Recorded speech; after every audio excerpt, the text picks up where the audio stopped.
Bom dia, senhoras e senhores, e sejam bem-vindos à teleconferência dos resultados referentes ao quarto trimestre de 2021 da Multiplan. Estão presentes conosco o senhor José Isaac Peres, presidente, o senhor Armando da Almeida Neto, diretor vice-presidente financeiro e de relações com investidores, o senhor Marcelo Barnes, diretor vice-presidente de desenvolvimento, o senhor Hans Melcher, diretor de planejamento e relações com investidores, e o senhor Richard Swartman, diretor de estratégia digital.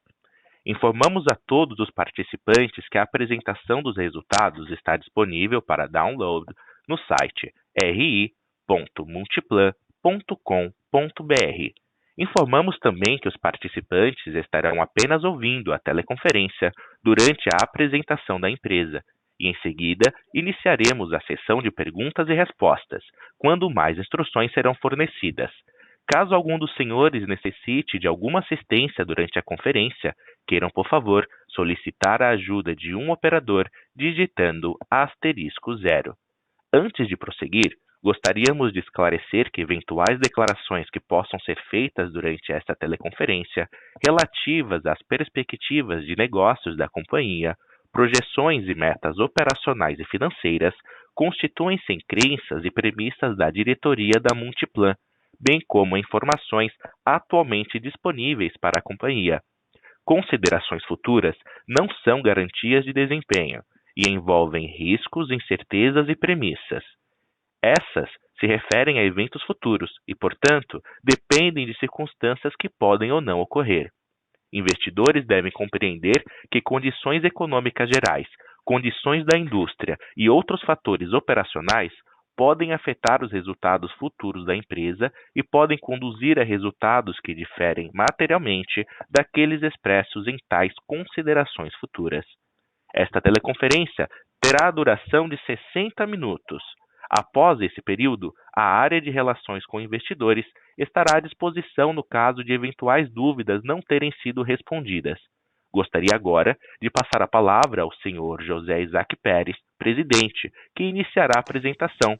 Por favor, senhor Peres, pode prosseguir. Bom dia a todos vocês, senhoras e senhores. É mais um grande prazer estar aqui com vocês para comentar um pouco os nossos resultados. Eu vou falar um pouco diferente aqui, talvez vocês cansem um pouquinho, mas acho importante para quem quer compreender a companhia. Eu vou me referir um pouco aqui sobre as nossas análises, sobre as várias crises pelas quais passamos. Eu quero dizer que nesses 50 anos de experiência, devo ter passado por umas 15 crises, ou porque de 4 em 4 anos sempre tem uma crise. Então, vamos lá. Normalmente, as pessoas que temem a crise abrem um espaço para os seus concorrentes. Essas crises sempre nos trouxeram grandes oportunidades, porque geram novas demandas, e crescem aqueles que normalmente conseguem identificá-las e atendê-las. Nós crescemos, apesar das crises, porque soubemos nos adaptar a cada momento, como recentemente, no caso que eu vou comentar aqui, do Parque Shopping Jacarepaguá, entregue em 19 de novembro, construído em plena crise do Covid. Nós nunca nos intimidamos pelas crises. Os nossos resultados do quarto trimestre, por exemplo, estão aí para comprovar o que eu digo. Eu me refiro aqui ao quarto trimestre, porque foi o único período que nós tivemos um fôlego para funcionar, embora com restrições. Eu ressalvo que não fosse outro fator subjetivo do Covid, que aprisiona as pessoas nas suas casas, o resultado do nosso quarto trimestre ainda teria sido muito melhor. Eu me lembro que o Natal ia maravilhosamente bem quando apareceu o Covidinho. E aí nós perdemos um pouco. Naturalmente, as pessoas estão muito preocupadas excessivamente com isso. Bom, então eu quero dizer a vocês que aqui na comparação do quarto trimestre 21 com, acho que vocês já sabem dos números, com o quarto trimestre 19, por que eu me refiro a 19? Porque foi um ano de crescimento, foi um ano em que os shoppings cresceram. Então, nós estamos comparando um período em que temperatura e pressão são mais ou menos as mesmas, salvo o lado subjetivo, em que as pessoas continuam acreditando no Covid, e por aí vai. Lá não vou comentar isso, mas é um problema global, isso não é um problema do Brasil.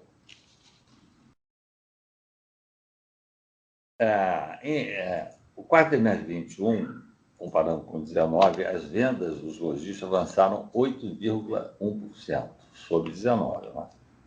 A receita líquida da Multiplan cresceu 21% e o lucro 50,1%, também me referindo ao mesmo período de 19. Foi um período bom de crescimento do Brasil. As nossas estimativas de resultado nesse início de 22, porque nós já temos aqui os números de janeiro, tá? As nossas vendas cresceram 4,4% sobre janeiro de 19, ficaram também 42,6% acima de janeiro de 21, e o nosso crescimento da receita líquida, preliminarmente, é da ordem de 25%, se comparando também o mesmo período em 19. Agora, seria de 41% se comparássemos a janeiro de 21.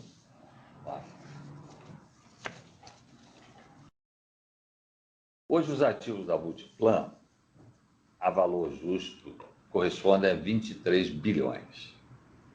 Entretanto, em 31 de dezembro de 21, a nossa companhia estava em bolsa, avaliada a 11,2 bilhões. Em dezembro de 19, a mesma empresa valia 19,9 bilhões a mercado, ainda que o lucro e a receita tenham sido muito próximos daqueles que nós registramos agora em 21. Tá? O quarto trimestre foi o único momento em que o choque continuou, como já falei, mais regularmente. Nesse período, nesse quarto trimestre, ainda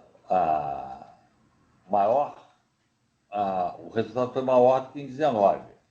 O lucro cresceu 50,1% em relação a 19, e não menos importante, tem que considerar também que nós ainda vivemos com um fator subjetivo da pandemia do Covid que aprisionou muitas pessoas em casa, o que não existia em 19.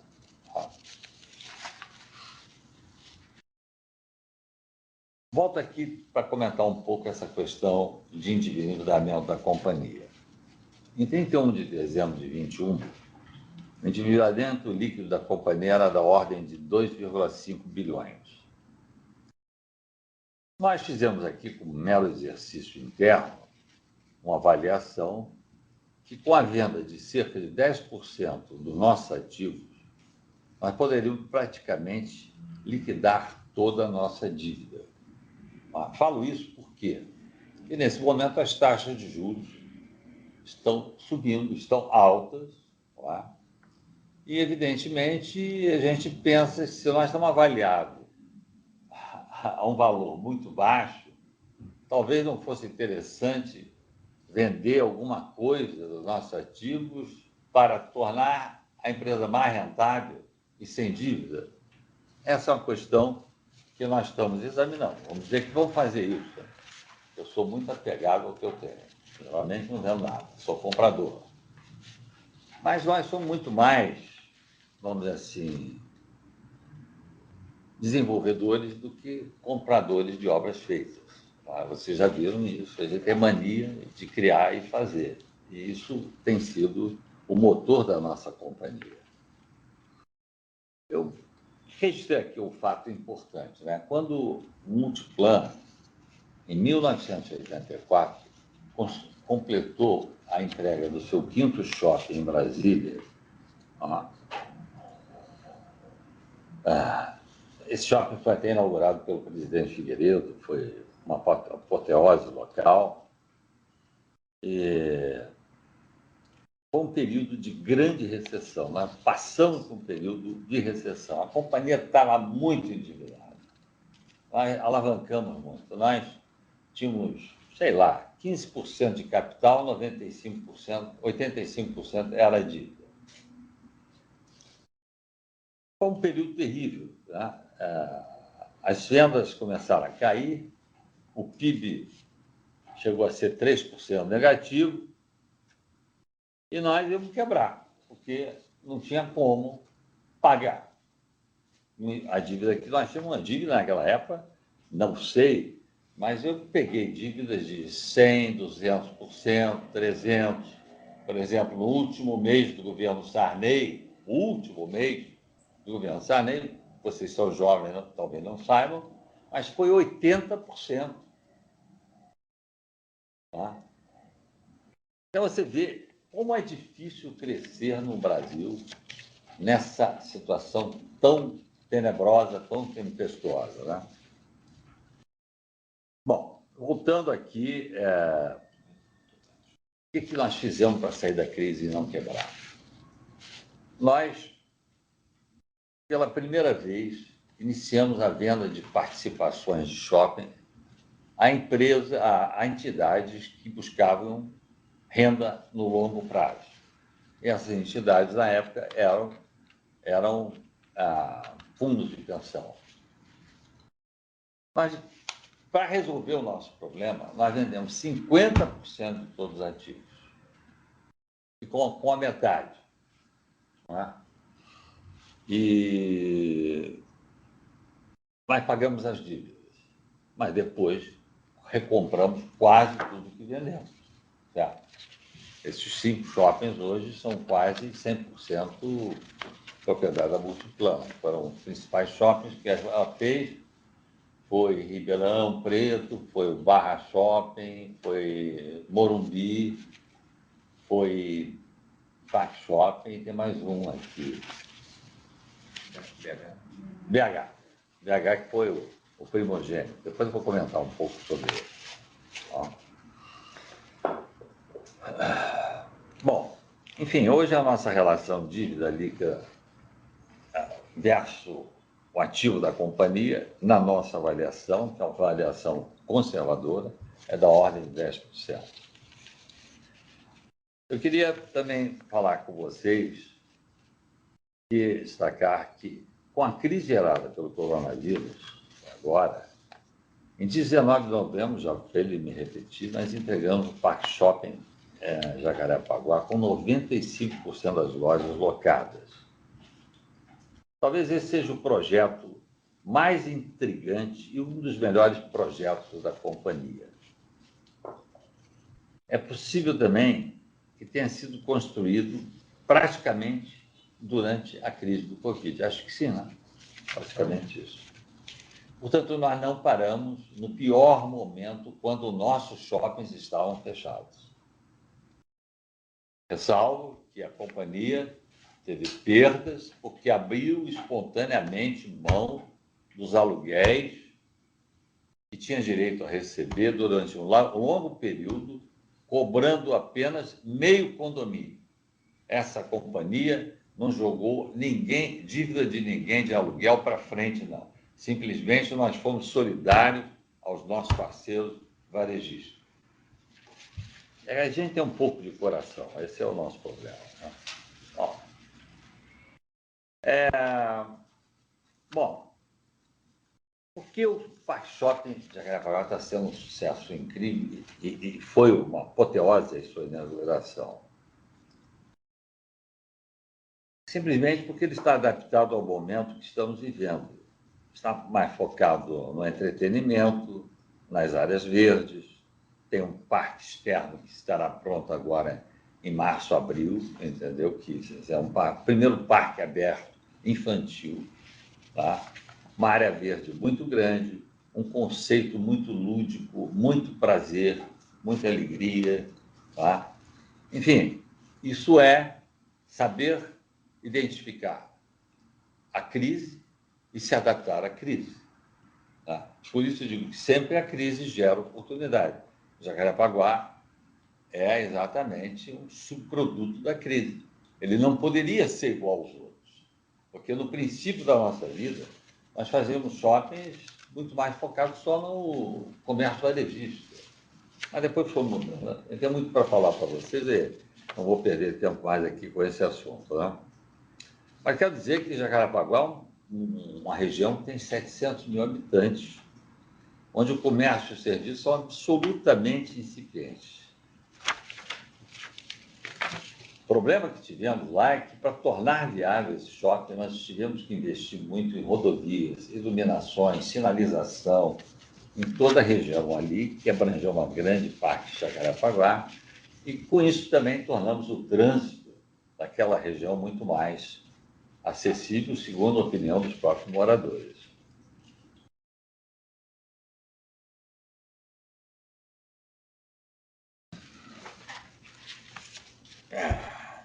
Tem aqui mais uns pontos. Seria demais lembrar que em 5 de outubro do ano passado, portanto também no momento de crise, a companhia lançou o Golden Lake. Tá?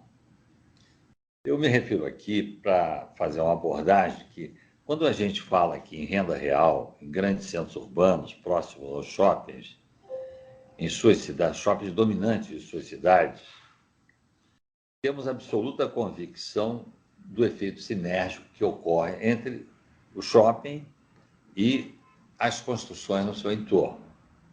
Elas sempre trazem um retorno adicional para a companhia, não é tão expressivo, mas é não tão pouco expressivo, e por isso tem sido uma estratégia. Geralmente as cidades, nos 5 primeiros shoppings que nós construímos, as cidades cresceram no seu entorno exponencialmente.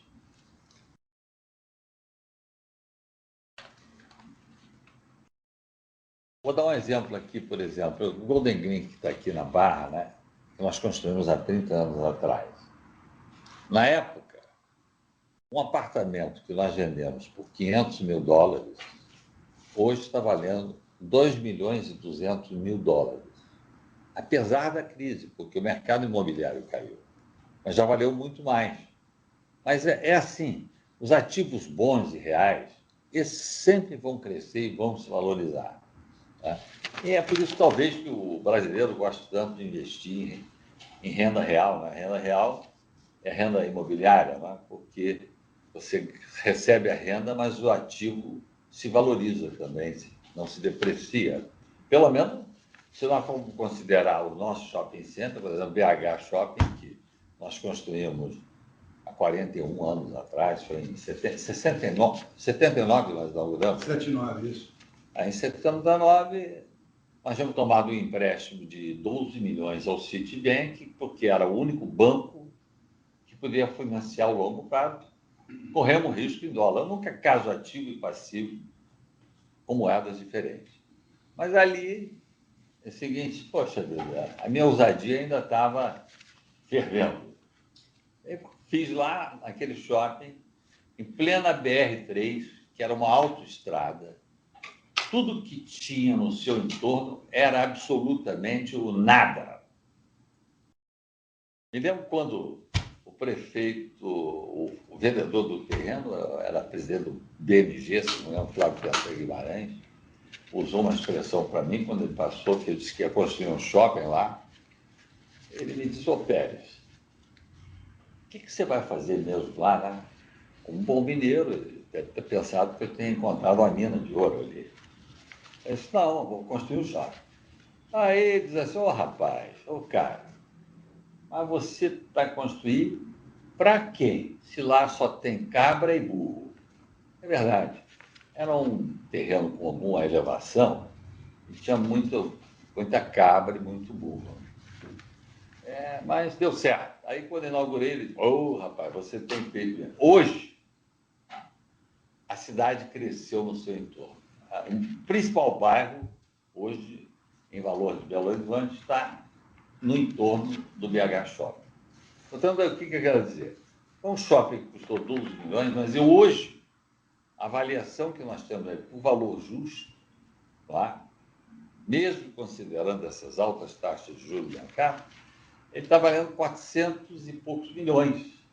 Ou seja, praticamente 40 vezes mais. E nós fizemos 8 expansões nele com a renda que ele gerou. Mas não gastamos toda a renda, porque se nós gastávamos toda a renda, a gente quebrava.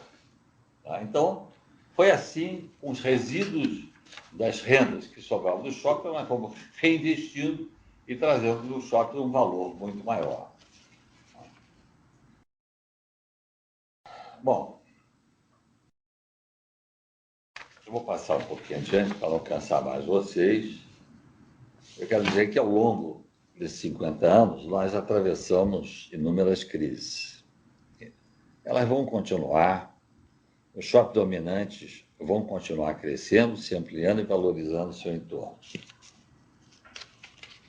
E aqui chama a atenção de uma coisa, que falou-se muito de que com o Covid, né, o comércio presencial, o digital seria dominante e que os shoppings iriam quebrar. Admito que alguns tenham tido isso, mas não nenhum dos nossos shoppings passou por tal situação. Sim, tivemos cidades onde ficamos 7 meses fechados. Veja o que é sobreviver morto por 7 meses. Aí renasce, em coma, nós não chegamos a morrer, estava em coma, não é isso? Bom, nós sobrevivemos, mostramos ao público, inclusive com uma empresa internacional que fez testes de superfície nos nossos shoppings, em 800 testes, 800 superfícies, pasmem, não encontraram um coronavírus. Nem em banheiro, nem nas mesas, nem na cadeira, nem nos corrimãos, escadas, nem nas grelhas de ar-condicionado, nem no ar-condicionado. Lembra-se que vocês se lembram que falava-se que na roupa dura tanto dia. Tinha gente que entrava nu dentro de casa. O cara entrava de cueca, porque não vou contaminar ninguém, a minha família. Né? Quer dizer, muita coisa se falou pela inexperiência e desconhecimento sobre o próprio vírus, né? Que hoje, felizmente, as coisas estão controladas e o vírus praticamente se enfraqueceu, como era previsto desde o início, e o vírus se enfraquece contagiando as pessoas. Lamentavelmente, esse foi um vírus que parou o mundo. Tá? Apenas um país se deu muito bem com ele.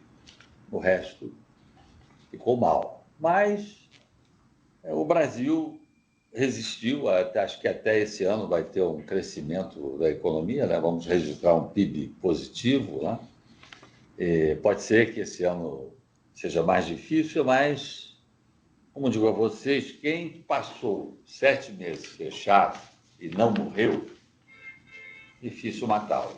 Eu posso dizer que a gente é feito gato, tem 7 vidas. Bom, o que eu queria falar a vocês é o seguinte: o shopping center, da realidade, ele é um subproduto do caos urbano. Por que eu falo isso? Em 1973, quando eu, na Veplan e meus sócios começamos a construir o shopping, a percepção que nós tivemos é de que o caos urbano já estava instalado. Ninguém conseguia mais comprar nada. No Rio de Janeiro, onde eu vivo e vivi a maior parte da minha vida, eu posso dizer a vocês o seguinte: me lembro que aqui o coronel Fontinelli, que era diretor do Departamento de Trânsito, esvaziava o pneu dos carros irregularmente parados em ruas de comércio ou no centro da cidade. Às vezes via fila tripla, 3 carros parados um ao lado do outro. O trânsito era um caos. Você chegar da cidade a Copacabana, Na Barra nem falar, a Barra levava 2 horas, entendeu? Era uma tragédia. Não é?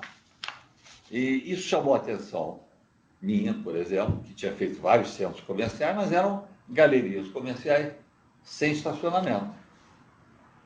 E o processo do nosso desenvolvimento teria que ser construir centros comerciais com estacionamento, ou seja, a exemplo do que nós fizemos em Ibirapuera. Naquele momento, nós tomamos uma decisão, fomos aos Estados Unidos, contratamos uma empresa de consultoria nessa área, fomos à Europa e vimos que o projeto que nós tínhamos idealizado para Ibirapuera também estava totalmente errado, mas depois de ver a realidade, ele foi adaptado, lançado com muito sucesso, e até hoje, apesar dos proprietários, após a minha saída da companhia, porque eu vendi a minha parte por razões pessoais, e após alguns anos, depois de eu ter saído, meus sócios fizeram uma dação em pagamento do Ibirapuera ao Cominv, que era um banco que havia concedido créditos à companhia, e a Cominv vendeu cada loja a cada lojista. Certamente, sabe o que aconteceu? Ele apurou o dobro do valor, porque financiava o lojista em 10 anos e tal. Nós não estamos falando de fazer isso, porque o dia que nós fizermos isso, nós não vamos ter, vamos dizer, controle sobre a qualidade do shopping, a atividade do shopping, e que nós não queremos dentro do shopping uma concorrência predatória. A concorrência tem que existir, mas não pode ser predatória. Então é aí que nós começamos, evidentemente, diante do caos urbano instalado. Então os shoppings vieram para viabilizar as cidades. Hoje, se vocês fecharem os shoppings, todos no Brasil, o caos estará instalado de novo. E numa situação muito maior, que o número de carros de transporte que nós temos é muito maior do que nós temos. Eu não vou me estender muito mais, tá? Apenas dizer que hoje no Brasil são 620 shoppings em 5.700 municípios. Tá? E é pouco. Tá? Alguns municípios que vão crescer no futuro e até pela influência dos próprios shoppings. Me despeço aqui de vocês, porque eu não vou mais falar sobre o multiplano, porque vocês já estão cansados. Muito obrigado. Obrigado. Iniciaremos agora a sessão de perguntas e respostas para investidores e analistas. Caso haja alguma pergunta, por favor digitem *1. Se a sua pergunta for respondida, você pode sair da fila digitando *2. As perguntas serão atendidas na ordem que são recebidas. Solicitamos a gentileza de tirarem o fone do gancho ao efetuarem a pergunta. Dessa forma, uma ótima qualidade de som será oferecida. Por favor, aguardem. A nossa primeira pergunta vem de Gustavo Cambauva, BTG Pactual. Oi, pessoal, bom dia. Eu queria fazer 2 perguntas aqui. A primeira, vocês até abriram aqui no release um estudo de caso longo aqui sobre o custo de ocupação, né, dos shoppings. E aí a minha pergunta vai até nessa linha, né, porque vocês destacaram bastante, vamos dizer, todas as iniciativas da companhia ao longo dos últimos anos, de mix, de redução de custo condominial, etc., que fortaleceram o portfólio, fizeram com que, vamos dizer, vocês conseguissem, ao longo desse ano, crescer bastante o aluguel, bem acima do crescimento de vendas. E aí a minha pergunta aqui é mais assim, eu sei que é sempre difícil falar em média, né, de custo de ocupação, mas esse patamar atual, né, que é acima da média histórica que a companhia sempre apresentou de custo de ocupação, vocês de fato, vamos dizer assim, acham que isso aí é um patamar sustentável, que talvez para frente a gente de fato vai ver a Multiplan trabalhando aí com alguma coisa na ordem de 100 basis points acima do que era o custo de ocupação histórico, ou se isso aí deveria, vamos dizer assim, mais para frente normalizar aí com a inflação talvez diminuindo e a venda recuperando, enfim, entender um pouco mais se talvez vocês tenham aí algum um número aí meio mágico, aí vai para custo de ocupação e talvez o que a gente pode trabalhar para frente.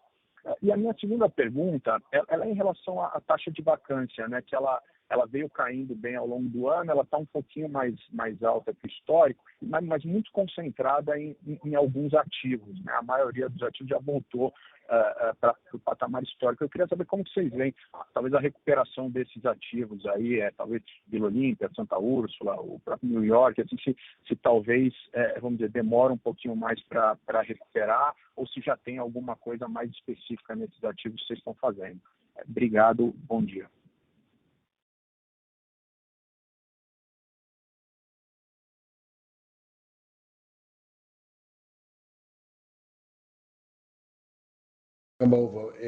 Bom dia, Armando falando. Obrigado pelas suas perguntas. Em primeiro, em relação ao custo de ocupação. O custo de ocupação que nós apresentamos, obviamente, é resultante é o somatório de todos eles, né? Ponderado, obviamente, pelo tamanho, pelo custo, pelo aluguel, pelas despesas que cada um tem. Nós trouxemos até um estudo de caso, exatamente para poder esclarecer tantas perguntas que nós recebemos sobre esse tema. O custo de ocupação ele pode subir por N maneiras. Ele pode subir pela própria consolidação dos nossos ativos. Você imagina que nós trouxemos em 2011, 2012 e 2013 5 novos shoppings que enfrentaram, né, momentos desafiadores no Brasil, de PIB decrescente, de PIB praticamente zero, mais recentemente pandemia, e que estão apresentando forte crescimento agora. Quando você olha para outros ativos com mais tempo, mais consolidados, como o Dr. Pérez citou alguns, você vai ver que à medida que eles vão vendendo mais por metro quadrado, a análise que a gente inclusive tem, isso permite, que a gente consiga cobrar mais pelo aquele ativo, ter uma produtividade melhor por metro quadrado, né? E ao mesmo tempo que você tem um custo de ocupação que ele vai se reduzindo quando comparado com um shopping novo, com uma propriedade que é lançada no mercado. Eu queria só chamar a atenção de um ponto, principalmente para todos os analistas, jornalistas, investidores que nos acompanham há tanto tempo. Olha para 10 anos atrás e vê o nosso custo de ocupação, e na época já perguntavam se era sustentável, se a gente achava que podia crescer mais. E a resposta está dada não com palavras, mas sim com dados, tá certo? Com resultados. Então, o que nós procuramos perseguir, o que nós procuramos não, na verdade, o que nós perseguimos no dia a dia é aumentar a produtividade dos nossos shoppings, seja por conta da localização que eles têm, da própria consolidação do entorno do shopping, seja pelo trabalho de gestão desses empreendimentos, gerando uma produtividade maior. Hoje, nós temos outros mecanismos, além desses que são tradicionais, que é o próprio uso de tecnologia, né, fazendo com que a produtividade logística seja mais alta. Né? É o nosso super aplicativo Multi, buscando que o lojista possa vender mais por vários canais e, com isso, fazendo com que aquele ponto seja ainda mais produtivo.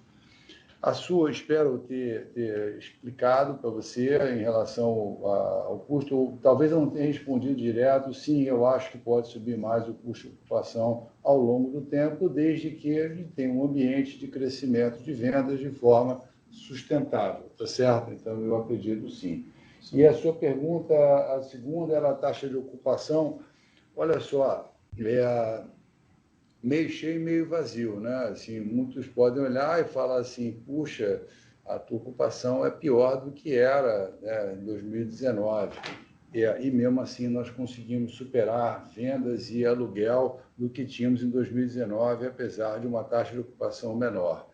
Dado os pontos que temos, a qualidade dos nossos ativos, dado que nós estamos virando uma página em relação à pandemia, essa é a percepção, eu vejo um tremendo upside ainda de ocupar ainda mais essas áreas à medida que você tem uma normalização do comércio. Nós vivemos ali praticamente o ano de 2020 e 2021, um ano e meio seguido de abre e fecha, de incerteza. Como é que alguém vai planejar, investir, colocar dinheiro para trabalhar em novos projetos com tanta incerteza? Está acabando, está passando, né? Eu acho que isso vai trazer muitas oportunidades. Armando, eu queria te interromper para dizer uma coisa um pouco filosófica.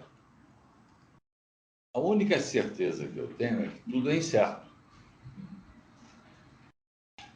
Mas a gente assume o risco, não? Tá certo? Até viver é um risco. Fazer é um risco. Eu me lembro que meu primeiro empreendimento na vida, eu lancei em novembro de 1963, né, na Lapa, um prédio, véspera da Revolução, que culminou em março de 64. Tá? E todo mundo me dizia, eu era louco. Mas não é que eu era louco. Eu era um estudante. Um amigo meu, eu trabalhava como corretor de imóveis. Eu quebrava o galho. Estudava de manhã e ia trabalhar à tarde como corretor de imóveis e ganhei muito dinheiro. Tinha um amigo que pediu para vender um apartamento dele, eu vendi à vista e por um preço muito maior do que ele queria. Me perguntou como era fazer uma incorporação. Eu disse, eu não sei, mas a gente faz. Imagina, o que um corretor de imóveis com 23 anos sabe fazer incorporação? Sabe disso.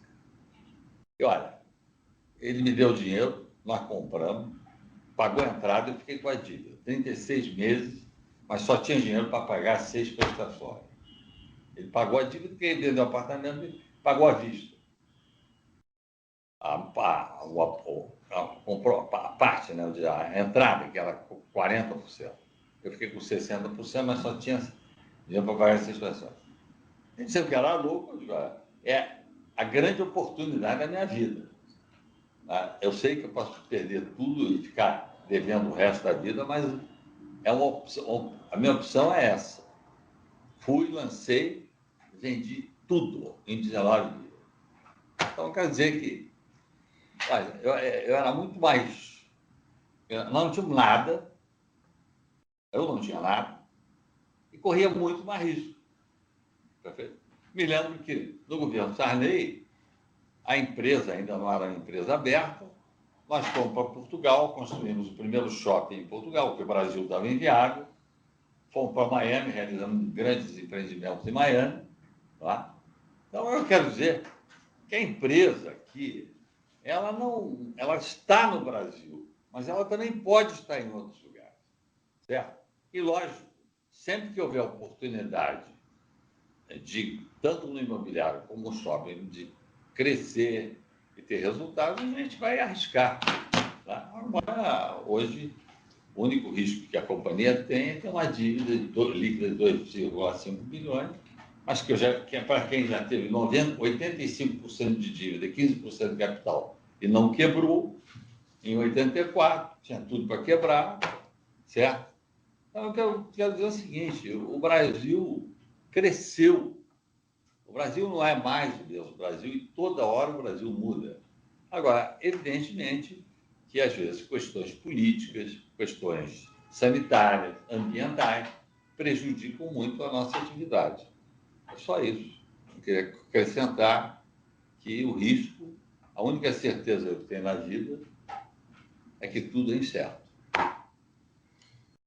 Dada essa incerteza, que estão virando certeza, né, porque nós estamos passando por esses períodos, três ativos onde a gente vê uma vacância maior, Cambaúva, eles estão recuperando forte. Um deles, o New York City Center, no Rio de Janeiro, que por conta das salas de cinemas hoje está retomado, novos filmes vindo, já tem um tráfego grande, tem visto a ocupação melhorando bastante. O outro, o próprio Vila Olímpia em São Paulo, por conta dos escritórios, que tudo está voltando. E para terminar, o último ponto é o turnover. Nós tivemos um turnover de 7,9% no ano, o mais alto da história da companhia. A gente vem batendo recorde sobre recorde, o que mostra a boa demanda por espaços, né? Trocou loja, entrou loja nova, novas operações. Detalhe, a maioria das lojas na área tecnológica. De internet, né? Internet, Está vendo? porque é incrível. Lógico, todo mundo, ninguém vai comprar uma geladeira pelo telefone ou pela internet, entendeu? Ou vai comprar um terno, uma camisa especial, ou seja lá o que for, um sapato. Tudo bem. Agora, existe uma coisa. Tá? Nós notamos aqui no início da abertura, quando os shoppings começaram a abrir, agora, nesse último trimestre aqui, que passou, né, quarto trimestre de 21, a demanda que nós percebemos que as pessoas é de convivência humana. Nós somos gregários. Então, bom, quem afirmou isso há 2.400 foi um filósofo grego chamado Aristóteles. Nós não nos orientamos só pela nossa família. A nossa família, a gente até fica cansado das caras. Tem que buscar cara nova, né? E o grande espetáculo de um shopping, eu sou um observador. São as pessoas. É um lugar de encontro, as pessoas gostam de se ver. Eu chamo também, assim como do ponto de vista de saúde, que hoje nós somos grandes centros de saúde também, hoje tratamos de saúde em shopping, mas o shopping center é o maior antidepressivo urbano. Você está triste, dá uma volta no shopping. Olha a cara das pessoas, é uma energia diferente. Agora, o aprisionamento é a pior punição que o ser humano pode ter. Se não fosse, não haveriam cadeias. A grande punição é a prisão, a jaula. Agora, quando a gente se auto-enjaula, dói duas vezes, porque é o medo que nos paralisa. Tá? Eu não parei durante a pandemia, nem um dia em casa. Já peguei Covid, mas não tive nada. Não tive febre, não tive nada no pulmão, fiquei 14 dias, perdi o paladar, mas 14 dias depois eu voltei a trabalhar. Entendeu? Eu fiz agora, recentemente, uma cirurgia que me tirou, talvez, o mais longo período da minha vida de uma empresa. Foram 30 dias. Tá? Eu não me lembro de ter ficado ausente da empresa 30 dias. Acho que eu fiquei aqui dessa vez. Né? Talvez tenha ficado 30 dias ou todo mundo 10 anos me manda tirar férias, entendeu? Eu acho que a férias, tudo que você tem, tudo é uma maravilha. Mas quando você faz aquilo que você gosta, você transforma o seu trabalho num hobby, né? Quer dizer, nós, os seres humanos, precisamos do desafio. Nós vivemos do desafio. Tá? Sem isso não tem graça. Bom, desculpe, não tem nada a ver com fazer um Gustavo, comentário. espero termos respondido a sua pergunta. Algo mais? Não, tá ótimo, pessoal. Foi respondido. Obrigado. Bom dia para todos. Obrigado.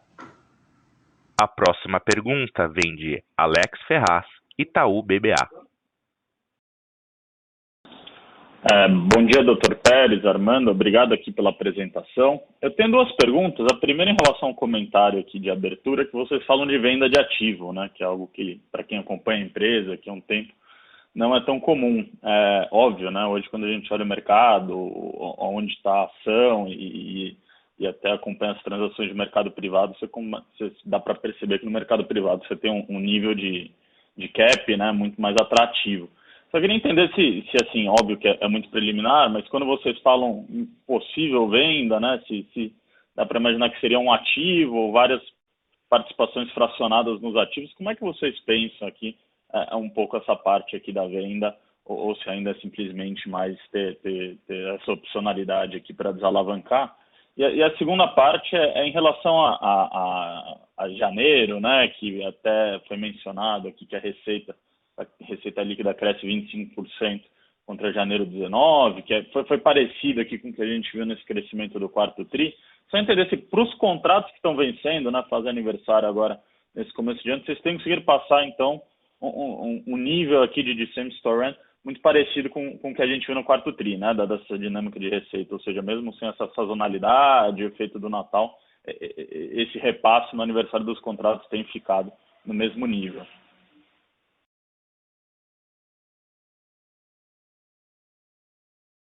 Alex, eu vou responder aqui sobre o ativo, depois o Armando responde sobre as questões financeiras que você mencionou. Mas quando eu mencionei que com 10% do valor da companhia a gente paga dívida, eu não estou querendo vender nada não, viu? Bem que internamente aqui alguns gostariam, tá, mais liquidez e tal, a gente faz um lucro maior, mas aí você mata a galinha dos ovos de ouro, entendeu? Então é o seguinte, eu sou resistente. Tá? Os nossos ativos, sim, eles estão, sim, subavaliados, tá? Pelas diversas razões. Nós não vamos vender ativo nenhum, não. Pode ficar tranquilo, entendeu? Agora, se amanhã a gente constatar que a gente tem um ativo que a gente comprou e que não está funcionando, certamente a gente não fez um grande investimento. A gente não quer gastar muito dinheiro comprando alguma coisa que pode não funcionar, perfeito? Aí a gente pode até vender, porque é vender para não perder tempo, porque o nosso custo de mão de obra é muito alto, a empresa custa.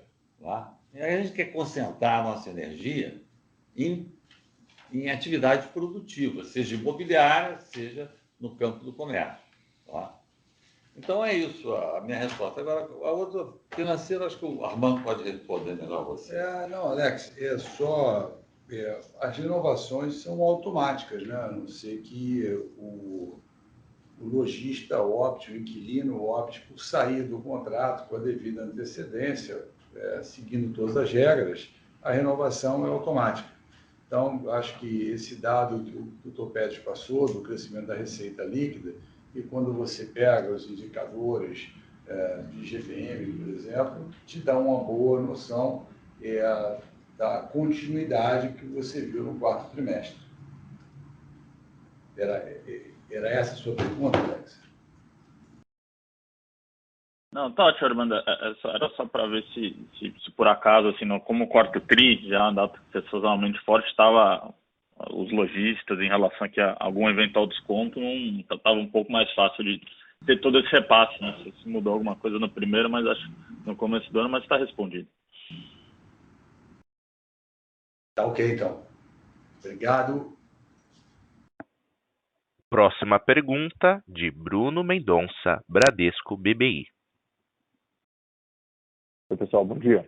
Obrigado pelo tempo.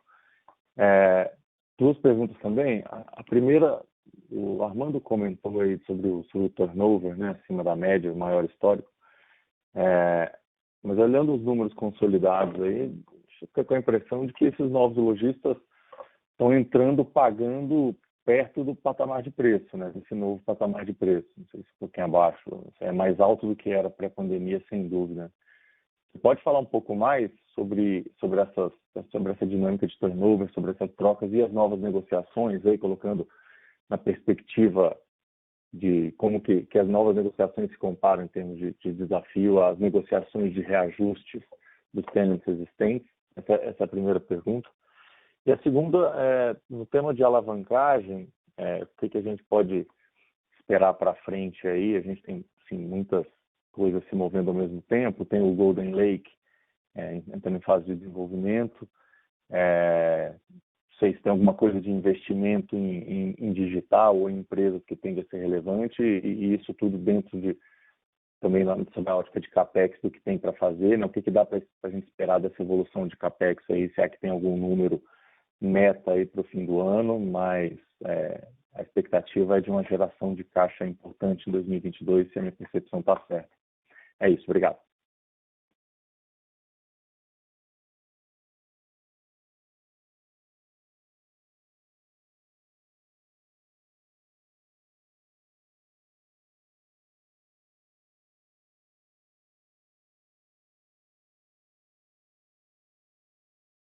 Bruno, é que eu vou te falar aqui sobre essa questão de turnover. Isso é normal, entendeu?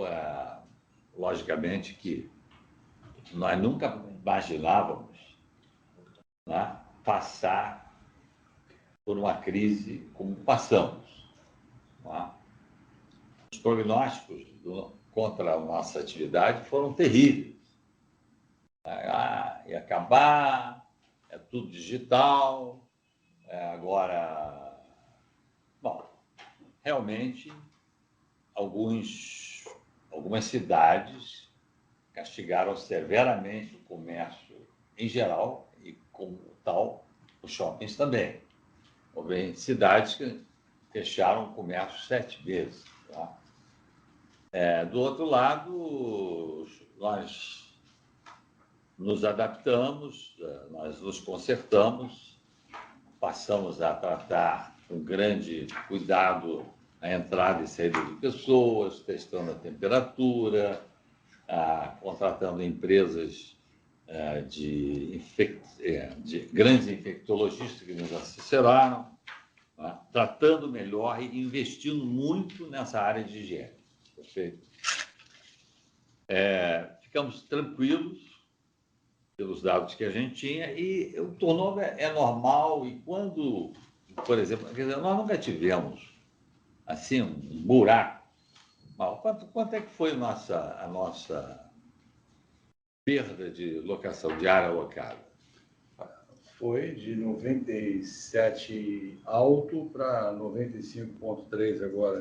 Não, eu digo, lá na crise do Covid, a gente estava com o quê? Com uma perda de 10%? Isso? Não chegou a isso, chegou a 4%. 4%. Então, até, nós fomos muito resilientes. Porque, você imagina, shopping fechado 7 meses, abre 7 meses depois, é como se as almas dos lojistas estivessem renascendo ali, sabe? A sua segunda vida. Ora, isso é fantástico, né? Agora, eu vou dizer a você o seguinte, cada vez mais que as pessoas se sentem aprisionadas, por uma razão ou outra, dentro das suas casas, mais o desejo de sair e se expandir aumenta. Você vê, hoje, o problema de viagem para o exterior. Tá? As companhias aéreas sofreram tanto, se não muito mais do que nós. Tá?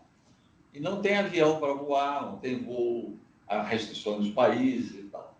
A gente já se sente enjaulado porque, se você quiser viajar, não pode. Tá? Eu só consegui os Estados Unidos, eu tenho uma empresa lá, porque o governo americano entendeu que quem tinha um grande investimento nos Estados Unidos teria um tratamento diferente. Mas isso foi no final do ano passado, eu acho. Eu consegui, no meio do ano passado, eu consegui chegar lá em julho, entendeu? Julho, setembro. Tá? Enfim, eu fiquei 1 ano e meio ou 2 sem poder viajar. É uma sensação terrível. Né? Você está aprisionado agora no seu país.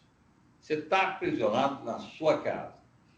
Porque o prefeito determinou que ninguém pode sair, porque senão ele pega, né, prende. Tá? O Covid, de certa forma, abalou toda a economia do mundo. Tá? Com raras exceções, e nós sabemos quem é a exceção. Não vou falar do nome, perfeito? Mas o mundo foi abalado. E ainda, eu sei que nós trabalhamos com muitos médicos, nós temos centros médicos, tanto aqui em Ribeirão Preto, grandes centros médicos, que já existe há 30 anos, quando jamais se pensou em fazer um centro médico, a gente intuiu que não existia isso no mundo, a gente inventou, perfeito? Os médicos chegaram a tomar 3, 4, 5 vacinas diferentes, entendeu? Quer dizer, veja bem que foi uma insegurança que trouxe, apesar dos grandes profissionais de saúde estarem numa situação de grande exposição, perigo, talvez, tendo se vacinado mais. Mas é uma coisa que eu, por exemplo, tomei 2 vacinas, não tomei a terceira. Vai tomar a terceira? Não tomo. Eu faço exames periódicos de sangue de 3 em 3 meses, vou ter mais de 100 itens. E a minha imunidade, quando está muito alta, eu fico tranquilo. Entendeu? Agora, também a imunidade de Covid, a gente testa, está boa? Tá. Bom, desculpe, mas eu quero dizer que nós estamos relocando agora para muita gente que estava também na área de tecnologia, que foi um elemento importante, que nós não contávamos com isso, porque simplesmente a gente precisa da presença.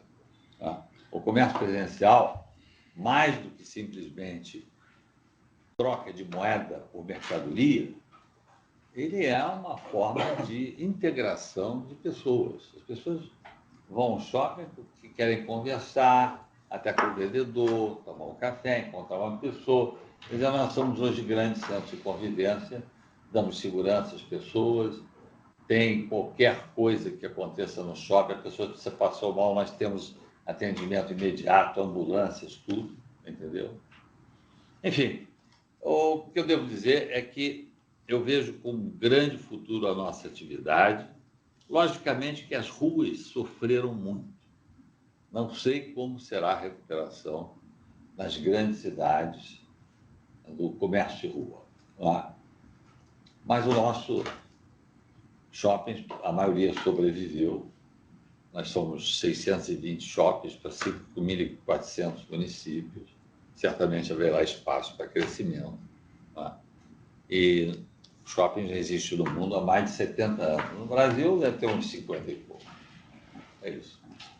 Não sei se eu respondi esse lado, não, o resto do Armando acho que responde. Eu vou dar uma resposta menos charmosa do que a sua, mas falar sobre a parte técnica, né, aqui da pergunta do Bruno. Bruno, acho que a sua percepção está correta e eu te dou algumas evidências mais. E se você comparar, por exemplo, same store rent, alugar na mesma loja, perdão, de 41,4, com crescimento de aluguel, da receita de aluguel de shopping, que também foi 35,4%, e você adicionar a isso a vacância, você vê quanto consistente isso foi, né? Eu aproveito essa sua pergunta, Bruno, para esclarecer algumas perguntas que temos recebido nesses dias. Se o nosso cálculo do aluguel na mesma loja, ele é líquido ou não de desconto.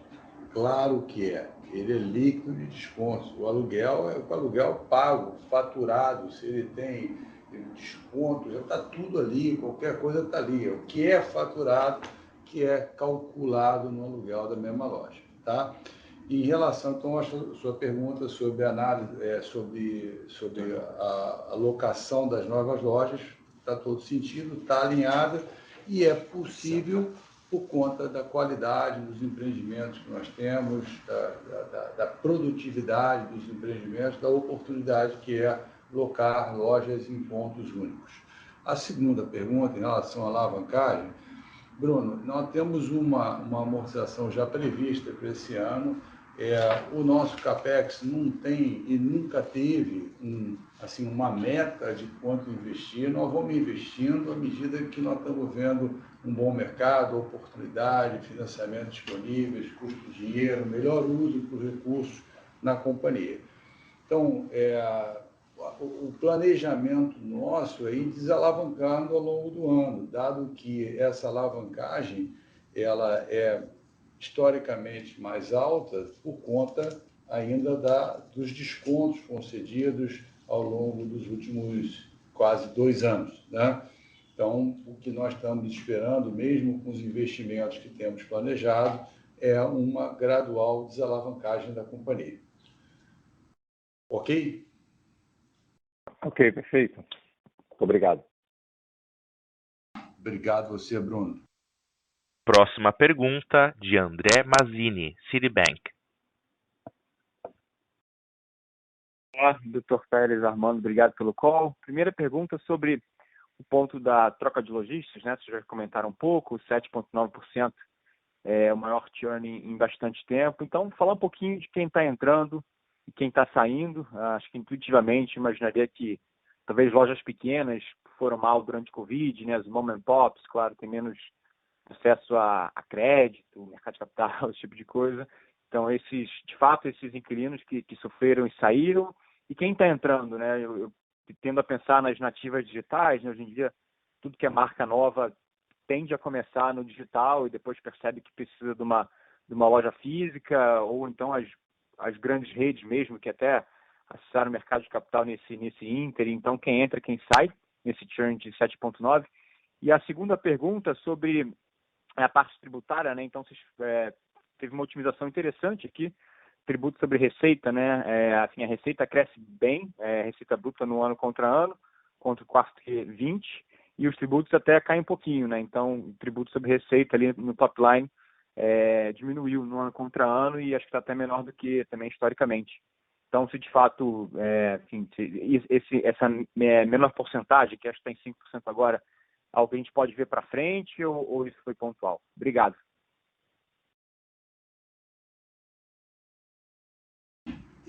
André, muito obrigado pelas suas duas perguntas. A primeira, eu chamo a atenção na página 33 do nosso relatório, onde a gente abre, em termos de ABL, quem saiu, quem entrou, né? Então, só de uma forma resumida, nós vimos que houve uma troca onde saíram 5.800 metros quadrados aproximados de vestuário e entraram 4.200 metros de alimentação e área voltadas a restaurantes, áreas gourmet, e mais 2.450 relativos a artigos do lar e escritório. Esses três foram os principais adições, quer dizer, subtração e adições que vieram. E aí, dentro dessas lojas que vieram, até o Dr. Pérez já tinha feito esse comentário, houve uma área expressiva vindo de empresas que eram absolutamente online e também, como você bem disse, vendo a necessidade de ter lojas físicas, presenças físicas no shopping, pela exposição, pela experiência, pelo tocar que isso permite. Em relação à sua pergunta sobre tributos, houve um aproveitamento de créditos relativos a despesas essenciais, que com isso teve um efeito pontual no PIS/COFINS, ali no Imposto sobre Receita, mas que também tem uma recorrência ao longo dos próximos anos. Houve um problema de crédito relativo a exercícios anteriores, mas também isso vai ter um efeito positivo ao longo dos próximos trimestres. Tá ótimo, Armando. Respondido, André? Respondido, sim. Obrigado, você. A próxima pergunta vem de Igor Altero, XP. Bom, oi, pessoal, bom dia. Obrigado por pegar a pergunta e pela apresentação. Duas perguntas aqui do meu lado, né? Primeira, com relação à dinâmica, como vocês estão vendo, a dinâmica de aluguel aí de 2022, né? Já deu para ver que a venda continua bastante resiliente, né? Vocês mostraram até dado de janeiro aí, crescimento de 4% quando comparado com janeiro de 19. Isso já te dá um pouco de pano de fundo para continuar cobrando mais aluguel aí ao longo de 2022, né? Então, entender se essa dinâmica continua forte. E a segunda pergunta com relação à inadimplência, né?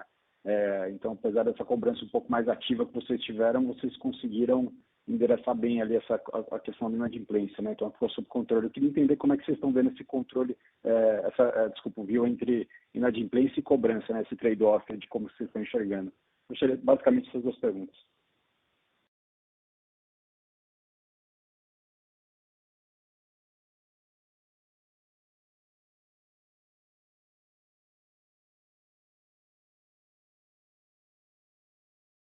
Ponto.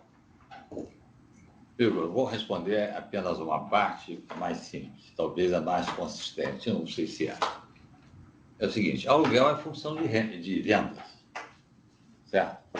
Quando se vende mais, entendeu? Geralmente o aluguel sobe, entendeu? Depende da produtividade de cada shopping, da sua eficiência, não é? Isso é muito importante, não é? Porque tudo é função da venda, né? Quem não vende, não compra. Só vende quem compra. Tá? Então, o comércio é isso, e os aluguéis têm uma relação com isso.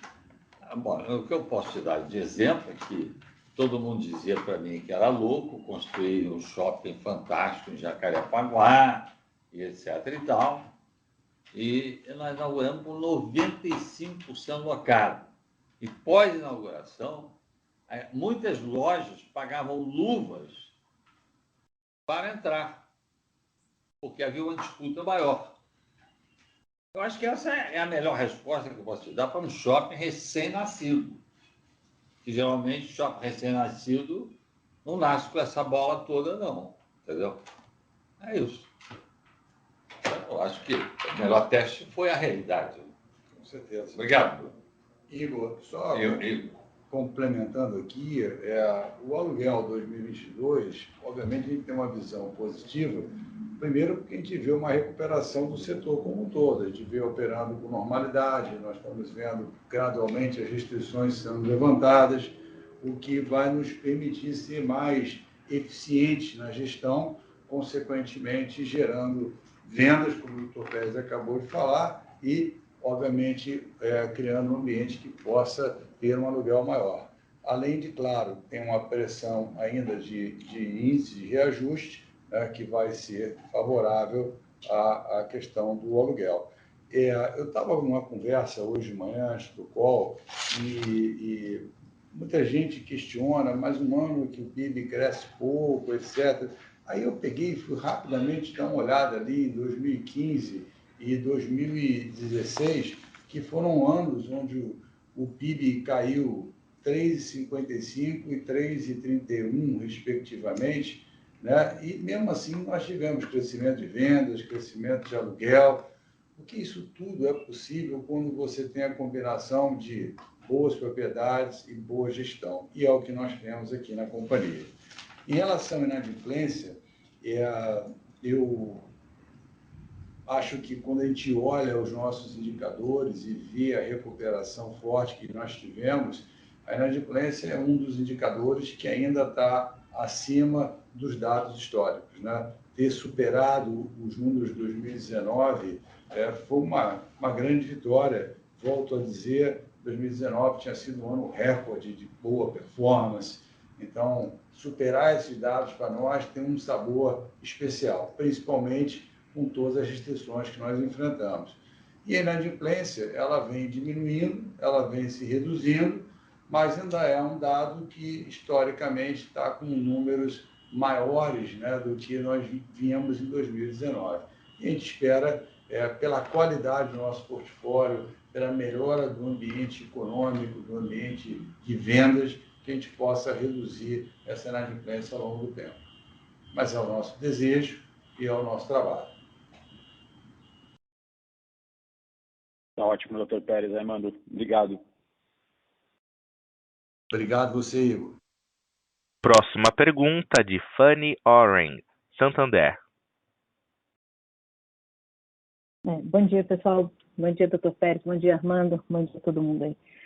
A maior parte das minhas perguntas já foram respondidas, então eu queria só questionar para vocês um ponto que me chamou a atenção no resultado, foi a performance de Canoas, né? Assim, pelo que eu observei, né, na venda de Canoas, ela, apesar de ser um ativo recente, né, inaugurado em 2017, ele está chegando num patamar muito similar ao que vem do Barra Shopping Sul, né? E eu entendo que são demografias similares, né? Tem uma distância aí de 20 quilômetros, mas impressiona quão rápido ele está maturando, né? E aí o que eu queria entender, né? O senhor Pérez acabou de falar de Jacarepaguá, o que vocês acham que poderia ser Jacarepaguá? Tá certo que você tem uma renda menor, né, em Jacarepaguá, mas você tem muita gente, né? Quão rápido vocês acham que pode maturar esse ativo? Sei que é uma pergunta do milhão, mas queria só ver o que vocês pensam sobre esse assunto. É isso, obrigada. Fanny, obrigado. Eu vejo que você tem muita percepção e sensibilidade sobre o nosso setor. Mas eu vou te explicar como é o pulo do gato, certo? O problema é o seguinte, as pessoas estão cansadas de só olhar o óleo, certo? Se você não trouxer um mundo diferente, se você não trouxer um mundo mais glamouroso, se você não integrar mais com a natureza, se você não pensar que as pessoas que estão no shopping, a maioria não compra, mas vai ao shopping porque se sente bem, a gente investe muito nessa coisa lúdica. E Canoas foi o primeiro shopping que eu fiz uma pista de patinação no gelo funcionando bem estruturada, construída para funcionar 24 horas por dia, todos os dias do ano. E aqui nós repetimos também em Jacarepaguá, que o Brasil não tinha tido, aliás, o Rio não tinha nada disso, e é um negócio lindo ali, poxa vida, né? Eu acho que eu não sei se Canoas é melhor do que Jacarepaguá. Ele até me pergunta, por que você gasta tanto dinheiro em Jacarepaguá, rapaz? Eu digo, ó, nós não discriminamos pessoas nem bairro, não. O nosso problema é que muitas vezes, como nós não temos de quem copiar, a gente tem que concorrer com nós mesmos, ou seja, o concorrente, nós temos que sempre fazer melhor. Então, sempre o nosso desejo é de entregar mais às pessoas do que elas esperam e tornar a realidade melhor do que o sonho. É o que está acontecendo com Jacarepaguá. Canoas foi ótimo você tocar, porque também se discutia muito. Primeiro, um município pequeno, tinha lá um shopping, não sei o quê. Eu achei que era uma oportunidade e fiz Canoas com um propósito diferente. A primeira coisa que eu fiz foi fazer um acordo com a prefeitura e integrar o Parque Getúlio Vargas. Nós o reurbanizamos, criamos fontes, lagos, à noite tem música. É lindo, um lugar lindo, lindo. Então, nós integramos o shopping com o parque. E o parque inaugurou antes do shopping, porque ninguém sabia onde era o shopping de Canoas. Acho que nem os canoenses sabiam. Tão periférico a gente estava. A gente é o rei da periferia mesmo. O problema é o seguinte, a realidade é que ele está crescendo muito mais do que está crescendo o Barra Shopping Sul. Porque uma boa parte de Porto Alegre, ele é 15 minutos da Zona Norte de Porto Alegre, que é onde se concentra a maior população, vai a Canoas agora. Canoas é um programa. Como também, e o Jacarepaguá pode ser um programa. Agora, o Jacarepaguá ainda é muito melhor do que Canoas. Vou dizer a você que as pessoas, o banheiro do Jacaré é tão bom que as pessoas tinham fotografia no banheiro, tão lindo que é. Olha, eu cheguei lá e levei um susto. Eu disse, pô, esse meu pessoal, eu ensinei eles a fazer shopping, mas também não é tanto. Né? O banheiro deles são melhores que o do Village Mall, pô, que é um choque top que tem no Brasil. Jacaré está com tudo, viu? Então, o povo, logicamente, tem uma pergunta lá em Jacarepaguá, se eles estão felizes com ela, absolutamente felizes. Pessoas que iam mudar de Jacarepaguá já dizem que não saem mais de Jacarepaguá. É um bairro antigo, é um bairro que tem 700 mil habitantes, de certa forma foi esquecido, porque o município se concentrou muito na Barra da Tijuca, que era o foco principal, investimentos, fez muita coisa na Barra, também do Recreio, mas nós esquecemos de Jacarepaguá, que existe desde o Império. Tá? Então, era um bairro tradicional, tinha grandes casas, e tem, evidentemente, 700 mil pessoas, as rendas lá são muito mal distribuídas, tem gente com classe média maior, classe mais baixa, tem gente com muito dinheiro que não sai de Jacarepaguá, que mora numa mansão. A realidade que está acontecendo é que tem muita gente saindo da Barra para ir a Jacarepaguá. O Barra Shopping sempre foi a meca de quem morava em Jacarepaguá. Porque Jacarepaguá não tinha restaurante, não tinha nada. E, puxa vida, eu vi ali uma oportunidade há muitos anos. Com isso, a Multiplan, estrategicamente, concluiu o domínio da região, da Zona Oeste. Porque nós estamos em Jacarepaguá, nós estamos na Barra, nós temos 5 shoppings, Campo Grande também, né, que Campo Grande, Campo Grande, apelação, mas está lá. É um shopping legal, bonito, entendeu? Havia um outro shopping, morreu, entendeu? Então é o seguinte, nosso objetivo, pelo menos o meu pessoalmente, é de tornar as pessoas mais alegres, mais felizes. Tá? Dá a elas aquilo que elas não tinham e que passam a ter. Vou voltar no tempo. Quando eu fiz o meu primeiro shopping, perguntei aos americanos por que eles faziam cinemas fora do shopping. E eles me responderam porque cinema, quem vai ao cinema não vai ao shopping. Veja o que eles estão fazendo agora. Me perguntaram, quando eu construí o primeiro centro médico no mundo, aqui o Centro Médico Barra Shopping, como é que eu fazia uma loucura dessa? Não, pô. Dor e prazer são duas faces da mesma moeda. Tá?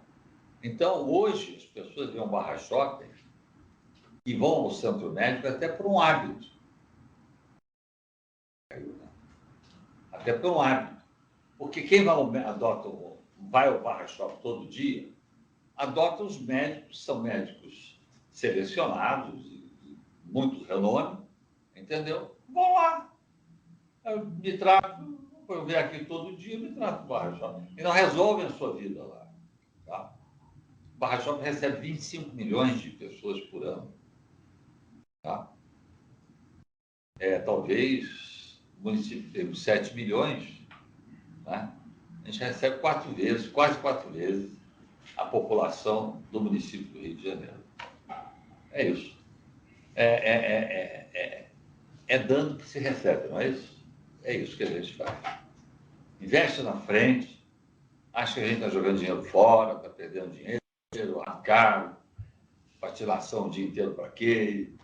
Pô, críticas eu já ouvi muitas, tá? Mas é isso, assim.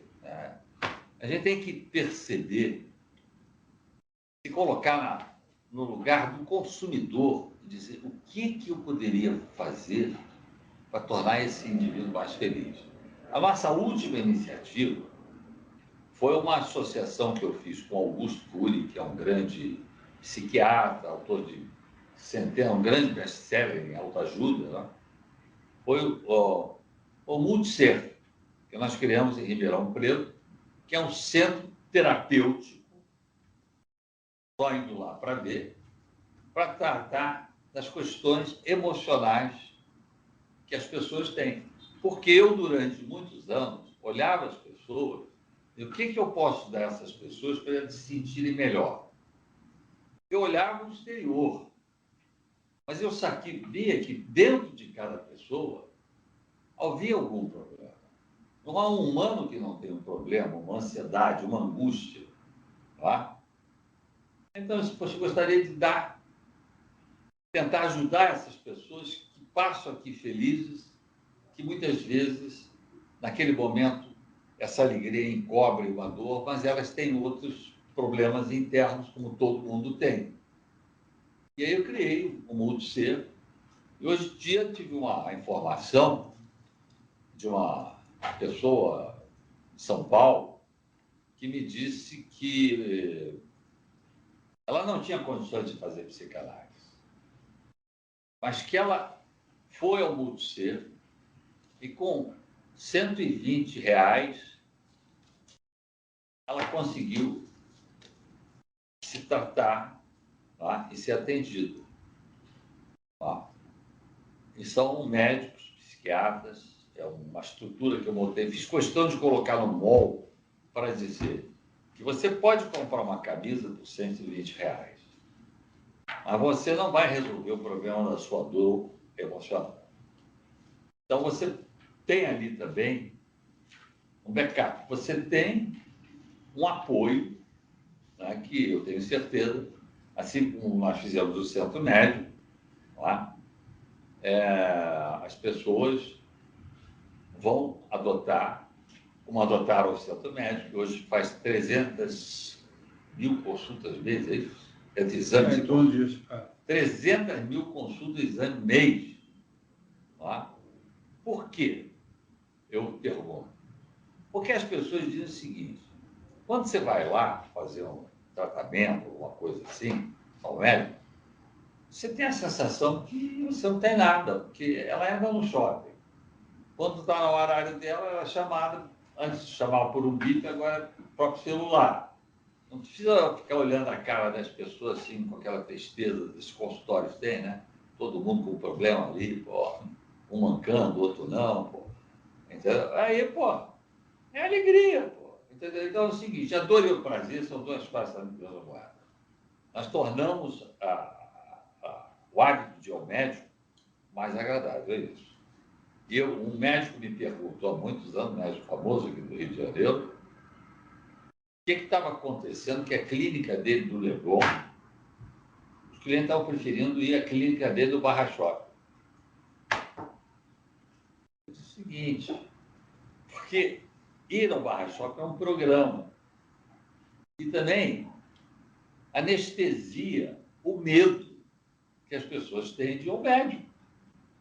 Porque você vai ao médico, a não ser os hipocondríacos, eu me incluo nesse grupo, mas as pessoas vão ao médico, ninguém gosta de ter que ir ao médico, tá? Mas ali, naquele ambiente todo, eu sei que uma amiga minha, agora recentemente, foi fazer um procedimento que normalmente é feito em hospitais, e tem uma clínica, enfim, gastro lá, que faz procedimentos muito bem feitos, espetacularmente instalado. E ela disse, pô, Zé, eu fui lá, rapaz, eu pensei que eu já não tinha mais nada, foi tão bom, fiquei tão feliz. Quando chegou a minha hora, me chamaram, eu já estava relaxada, entendeu? E aí o seguinte, eu digo a você, tornar a vida das pessoas melhor, tornar as pessoas mais felizes, é um objetivo. Pode ser que esse objetivo da psicanálise dentro de shopping, como eu inventei um supermercado de psicanálise, mas eu já falei com muitos analistas e eles acham a ideia muito boa. Até para acabar com o estigma de que tratar um analista é porque você está maluco. Não é maluco. Tá? Conflitos emocionais, todos nós temos. E dependendo da situação, eles podem gerar doenças, podem gerar uma série de coisas. Então você tem que tratar também da alma. Isso que a Multiplan ousadamente tenta inovar no mundo, tratar da alma humana dentro de um shopping center. É isso. Maravilha, seu Pérez. Muito boa iniciativa essa daí também. Tá bom. Muito obrigada, viu? Parabéns pelos resultados. Obrigado. Obrigado, Fanny. Seguimos com Marcelo Mota, Banco JP Morgan. Bom dia. Duas perguntas rápidas também. Primeiro, se vocês pudessem comentar sobre Delivery Center, enfim, a gente viu impacto no resultado, mas mais entender se durante 2022 poderia passar alguma coisa. E olhando as iniciativas de crescimento da empresa, né, o Golden Lake talvez acho que é enfim, Perdemos a conexão do perguntante. Seguimos até sua reconexão com a pergunta de Luiz Serafim, da Rasley Corporation S.A. Pode prosseguir.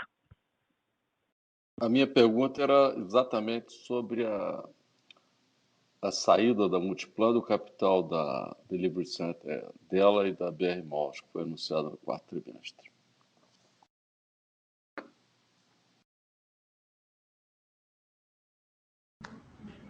Bem, aguardando o Mota voltar e respondendo a pergunta do Luiz Serafim, que são parecidas, o que nós vimos quando nós investimos na Delivery Center lá atrás, né, na nossa entrada na sociedade, era buscando atender a necessidades que nós vimos no shopping center, como basicamente duas: a entrega rápida, né, a entrega saindo do shopping center para chegar muito rápido na casa do consumidor, e o segundo ponto era subir os estoques de lojistas para a internet, de modo que eles pudessem ser replicados e vendidos em vários aplicativos e marketplaces, gerando, então, valor para aquelas lojas dentro do shopping center. Não necessariamente precisar vender um aplicativo nosso, e sim replicar em vários aplicativos. O que nós queríamos e queremos é gerar valor para o consumidor, conveniência para o consumidor e valor para os nossos lojistas.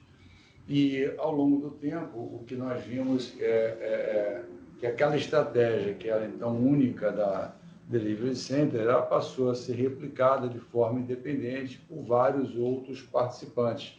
Então, a entrega que era tão demorada, né, o conceito de armazém de última milha, ficar fora da cidade, passou a ser replicada, entrega rápida, cada vez isso é uma tendência no mundo, né, de chegar mais rápido na casa do consumidor, da mesma forma que várias outras empresas se especializaram a subir os estoques, as SKUs todas para a internet. Então, o que nós vimos que o nosso investimento ali já não era necessário para atender uma necessidade, ou no jargão do mercado, uma dor que existia naquele momento, e por isso nós decidimos não mais aportar na companhia. Espero ter respondido a sua pergunta, Luiz. Sim, muito obrigado. Obrigado a você. Não sei se o Marcelo Mota já voltou. Mota, você já está aí? Opa, vocês me escutam? Escuto, sim. Vocês conseguem me ouvir? Mota, Opa. Conseguimos. Espero que a pergunta sobre a Delivery Center tenha sido respondida também. Eu não sei se você tem mais algum ponto. E em relação ao Golden Lake, sim, é um vetor de crescimento. Obviamente, nós não fazemos esse negócio do desenvolvimento imobiliário como uma obrigação, não é a principal atividade da companhia. Nós fazemos como uma oportunidade, como uma visão que a gente possa gerar valor, ganhar dinheiro, né, na atividade. E, ao mesmo tempo, que ali a gente está trazendo para a cidade um conceito de um novo bairro, né?